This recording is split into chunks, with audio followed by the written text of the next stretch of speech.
জাতীয় এবং আন্তর্জাতিকভাবে পরিচিত এবং এটা সবাই জানে। ইতিমধ্যে আপনারা বিভিন্ন বক্তাদের বক্তব্য শুনেছেন। সেটা হলো যে আজকে কেমিক্যাল লিমিটেড এবং ফ্যাশন লিমিটেড এবং smart design and printing limited ইতিমধ্যেই বিভিন্ন পত্র পত্রিকায় দেখেছেন 16 জন নিহত হয়েছে কোনো কোনো মিডিয়ায় এবং কোনো কোনো পত্রিকা এবং মিডিয়ায় 19 জনের কথাও বলা হয়েছে এবং অগ্নিদগ্ধ হয়ে আজকে চিকিৎসাধীন আছে এবং অবস্থা সংকটাপন্ন।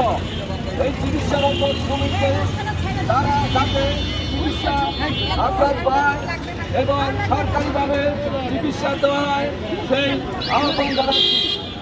আমরা এখানে আজকে আপনাদের এই আন্দোলনের সাথে সংহতি জানাতে একটি কারণ হচ্ছে এবং এই আন্দোলনের সাথে অংশগ্রহণ করার কারণ হচ্ছে আজকে এখানে গার্মেন্টস শ্রমিক যারা আছে তারা হচ্ছে আমাদের কৃষকের সন্তান, গ্রাম থেকে আসছে, গ্রামের কৃষকের সন্তান শহরে এসে গার্মেন্টস শ্রমিক হয়েছে। আজকে কৃষক তার পরিবার মাস শেষে গার্মেন্টস শ্রমিকরা মাস শেষে হলে তারা তাদের পরিবারের জন্য সেই বেতন পাঠায়। আজকে শ্রমিকরা তাদের কর্ম পরিবেশের অভাব আপনারা জানেন, বিভিন্ন মিল কারখানায় কর্ম পরিবেশের অভাব।